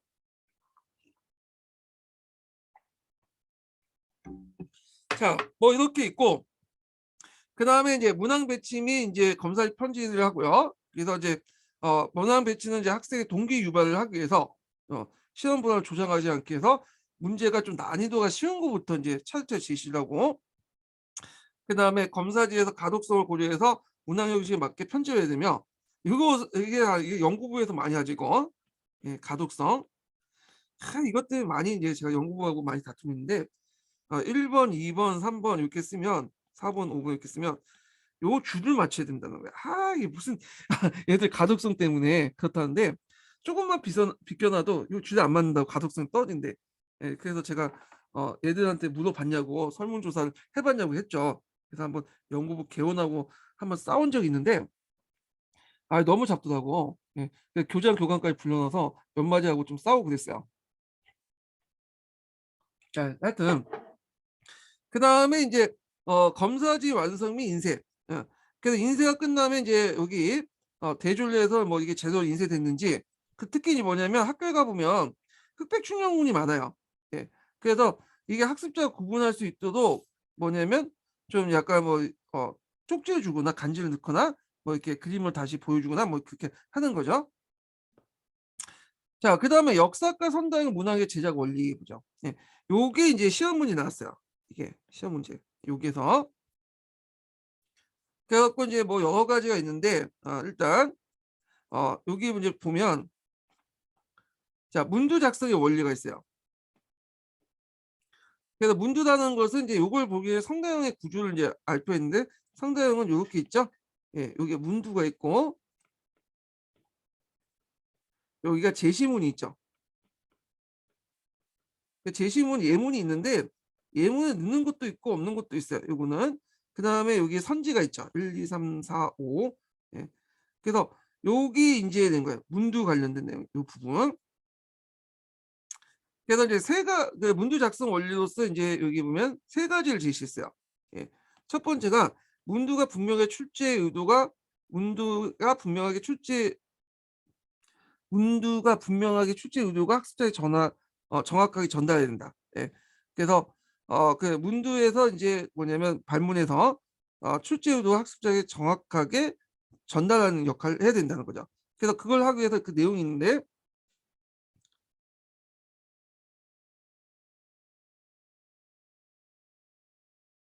자, 여기 뭐 좀 약간 말이 이상해요. 문두가 출제 의도에게 잠깐 문두가 분명하게 출제 의도에 맞춰서 학습자에게 전달을 정확하게 학습 의도에 맞춰서 예.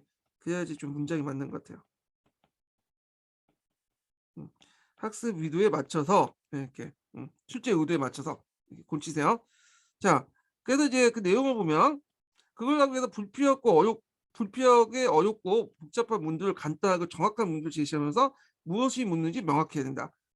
문두는 중심 개념에 포함하면서 문두가 다양한 해석이 없도록 명백하게 해서 왜냐면 문두가 너무 추상적이고 모호하게 내버리면 그 해석가들 다양하게 해석할 수 있잖아요. 정답은 하나이고 누구나도 그 정답을 인정하게 하려면 문두에서 묻고자 하는 분명히 드러내야 된다. 평가의 요소는 가급적 문제의 끝부분에 위치하게 명확하게 인지한다. 뭐 역사적 의의를 적절한 것, 끝부분에 설명은 적절하지 않는 것은 그래서 이렇게 역사적 의의에 적절하지 않는 것, 의의 평가 요소가 있죠. 대한 설명으로서 적절한 평가 요소 이렇게 끝에 놔둬야 된다는 거죠. 그다음에 문두가 제시된 자료와 긴밀하게 있어야 돼. 그러니까 앞에 이 제시문 문두는 뭐 예를 들어서 조선 후기 때 강상경에 대해서 물어보고 있는데 요 제시문은 딱 보니까 서민 문화 관련된 내 안 맞는 거죠 이거는요. 예 그러니까 문제는 제시된 자료와 긴밀하게 연결돼야 되고요. 그리고 인제 문제는 대두도 긍정문을 개발하고 최선 다양을 이제 해야 한다. 긍정문이라는 것은 아니, 없는, 않는 이 부정문을 쓰면 안 된다는 거야. 예. 그래서 학습자가 부주의해서 그분을 빠뜨리지 않고 있지 않아 틀리게 답을 할 수 있기 때문에 주로 긍정문 위주로 써야 된다. 그래서 여러분들 이제 학교에 가 보시면 이제 뭐 출제할 때도 항상 하는 말이 "이런 말은 제대로 쓰지 마라. 부정적인 말은. 긍정적인 말을 쓰라고 하는 말이 있는데 그건 이제 학습자가 부주의해서 그 부분을 빼뜨리지 않고 어 읽지 않게 이제 틀리게 읽지 않아 틀리게 하는 부분이 있기 때문에 그렇다 그런 거죠.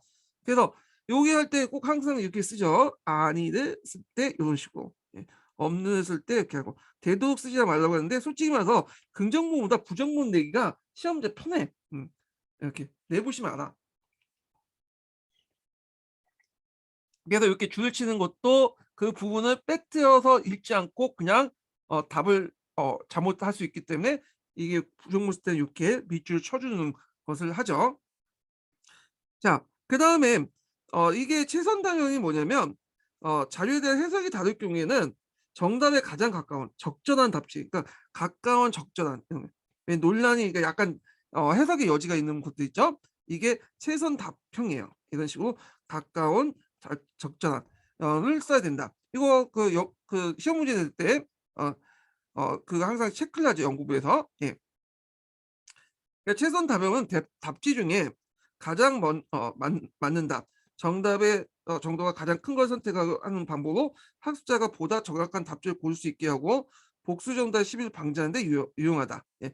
요것도 맞고 저것도 맞는데 요게 더 가까운 거 이런 식이죠. 예. 그래야지 하지 만약에 그 문장이 없을 경우에 가까운 거 그다음에 적절한 답지가 없을 경우엔 복수 정답 이거 맞고 저 이것도 되지 않냐 이런 식으로 따질 수 있는 거잖아요.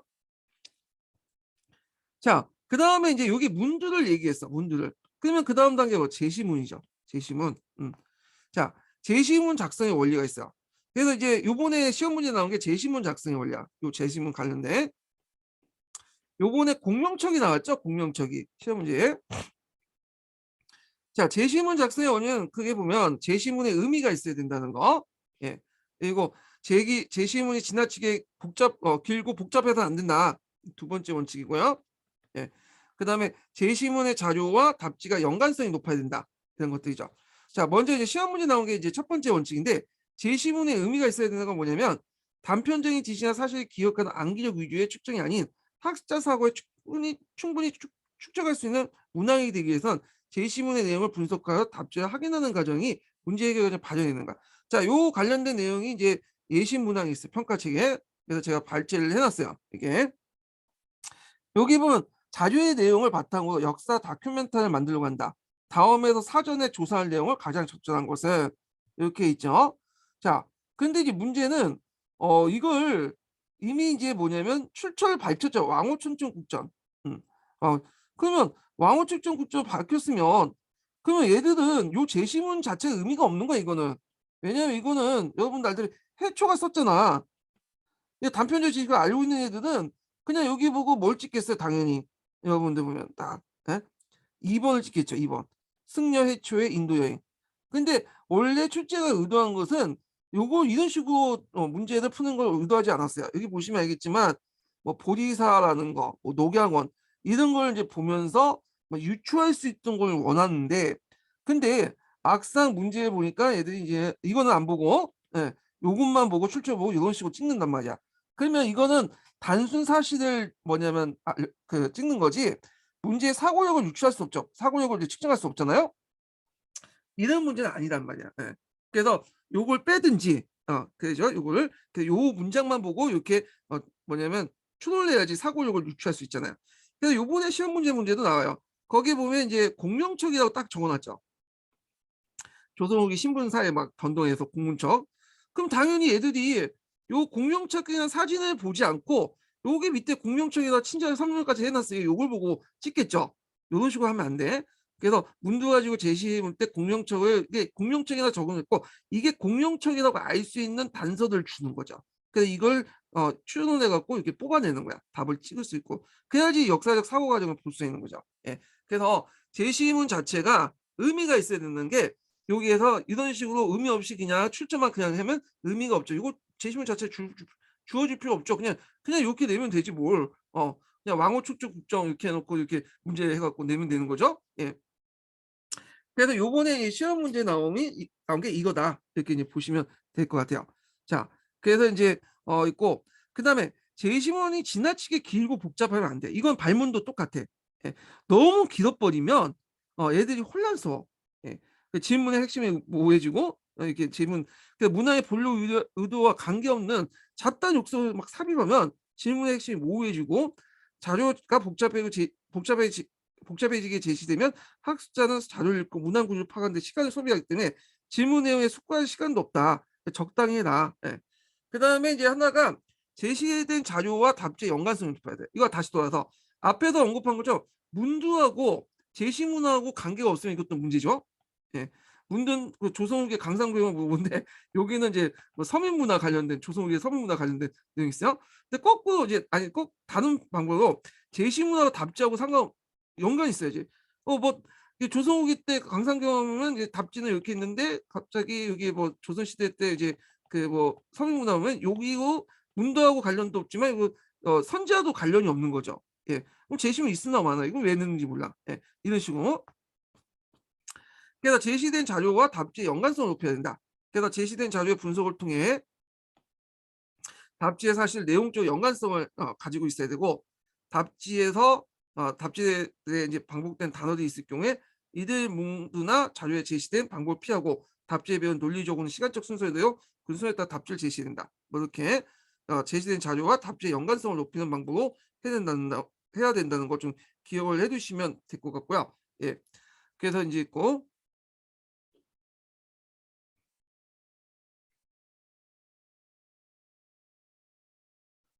자, 그다음에 이제 있고 뒤에 넘어가서 네 번째 보면 제시된 자료에 논리적 오류가 없어야 된다. 예. 그래서 제시문이 문자 자료 자체가 문제가 없는지, 원문에 비교해 번역에 오류가 없는지 살펴봐야 되고, 비문자 자료 같은 경우에는 뭐 사진이나 이런 그래프 같은 거 있죠? 논리적 오류가 없는지 이런 것들을 살펴봐야 되는데, 요 관련된 예문이 이제 그 제가 평가책에 있으니까 한번 보시고요. 자, 그다음에 이제 제시문은 이제 작성을 했어. 그러면 이제 마지막은 뭐야? 답지, 선지를 이제 해야죠. 선지도 나름대로 작성 원리가 있어. 예. 작성 원리. 자, 그럼 답지 작성의 원리를 보면 답지의 정답이나 오답의 단서가 있어. 그 답지 분석만 답을 찾지 않도록 뭐냐면 제작해야 된다. 단서가 되는 경우가 이제 언어적 연상이나 문법적 구조 뭐 이런 것도 있고, 그다음에 이제 그 정답지 같은 경우 오답지보다 길게 자세하게 쓰는 경향이기 때문에 단서가 있죠. 예. 그런 것들. 그다음 답지 간에 공통된 요소가 있는 단서를 주지 말아야 되는 거. 그래서 답지만을 가지고 측정 요인을 활용하거나 답지 간에 간섭이 존재하여 정답을 고를 수 있는 문항을 좋지 못하며 답지 내용이 상호 독립. 그러니까 딱 보다가 이제 뭐 그 충분히 유추해 가지고 답을 고를 수 있는 내용 있죠. 예, 이런 것들. 그다음에 절대적 억구인 모두 확실히 제대로 반드시나 마는 정답의 단서를 줄 수 있음. 이런 말들은 쓰지 말아야 돼. 이런 말들은. 자, 그다음에 답지의 문두와 호응성이 있어야 된다. 그래서 답지는 반드시 내용상 문법적인 문두와 서로 연결되어야 되는 것. 문장은 질문하는 거하고 답지 간에 연결이 있어야 되죠. 예. 그리고 답지의 구성에는 정답은 분명하고 오답은 그럴듯하게 제정. 이게 오답지 매력도잖아요. 그러니까 오답지는 이제 뭐냐면 그럴듯하게 작성하지 않고 엉터리로 작성하면 매력도가 떨어지는 거죠. 그러다 보면 이제 뭐 쉽게 이제 난이도 조정이나 그런 것도 실패할 수밖에 없고 뭐 이런 것들인데, 요 관련된 내용 각자 읽어보시고요. 그다음에 답지 서술은 분명하고 답지에는 거짓이 되는 내용을 포함시키지 않는 것이 좋다. 예, 공통적으로 반복되어야 되는 단어는 되도록 문주에 서술하고. 예. 그래서 조선 후기 이런 것도 있죠. 뭐 조선 후기의 사회 변화를 에 맞는 것은 한데, 뭐 문주에 조선 후기는 어떻고 조선 후기는 어떻고 이렇게 하는 거 있죠. 그래서 계속 반복된 문장이 나오잖아요. 그러니까 이 조선 후기란 말은 뒤에 문주에서 조선 후기는 뭐 사회 변화에 맞는 거. 그리고 이걸 다 빼고 그 밑에 이제 쓰면 되는 거죠. 예. 자, 그다음에 이제 답지는 짧은 거부터 긴 거 순서로 한다. 그래서 요거 뭐 시험 문제 만들 때 많이 하죠. 그래서 1번은 좀 짧고 2번은 좀 길고 3번은 이렇게 더 길고 4번은 두 줄로 되고 이런 식으로. 예. 자, 되게 복잡해요. 그래서 이제 이렇게 해서 답지 구성의 작성의 원리 이렇게 있고요. 그다음에 이제 문항 완성도의 원리나 문항 검토와 수정을 각자 읽어 보시고, 네. 그래서 요거는 꼭 기억을 해 두셔야 될 것 같아요. 일단 영 역사과 선도형 문항에서 문두 작성의 원리, 예, 그다음에 제시문 작성의 원리, 그다음에 답지 작성의 원리, 요게 각각 있으니까 요기에 맞춰 갖고 해야 된다, 이렇게 보시면 되고, 요번에 기출문제 나왔던 건 제시문 작성 원리 중에 제시문은 의미가 있어야 된다. 예. 이렇게 있죠. 제시문 자체가 의미가 있어야지 단순히 의미 없이 내면, 뭐 출처 밝혀서 의미 없이 내면 역사적 사고를 측정할 수 없다. 이런 것들을 좀 기억을 해 두시면 될 것 같아요. 예. 그래서 짧게 인제 이렇게 이제 제가 설명을 했고요. 예. 다음 시간은 뭐 하냐? 다음 시간에 이거 다 끝났죠? 제가 인제 역사 평가 역사 수업 이동 관련된 내용은 다 했어요. 그래서 역사 이동 관련된 내용을 하기 전에 역사 수업 관련된 그 기출 문제 분석을 할 거예요. 그래서 기출 문제 분석 관련된 내용을 할 텐데, 어 교재는 뭐냐면 그 2 편, 독서년 그 교재 보면 12.0에 2편 있죠. 문제만 모아 둔 거 있죠? 그거하고, 그다음에 가끔마다 3편 내용 있죠. 그 기출문제 분석 내용, 그걸 가지고 할 거예요. 그래서 없는 분들은 거기 올려 놨으니까 다운 받아 보세요. 예. 그래서 보시면 될 것 같고, 예, 오늘 강의는 여기에서 끝나겠습니다. 자, 세 번째 인증번호 얘기를 했나? 어. 제가 착각은 기억이 안 나는데, 세 번째 인증번호는 90 번이에요. 예, 세 번째 인증 90 번. 예, 오늘 강의 듣느라 수고하셨습니다. 예, 다음 시간에 뵐게요.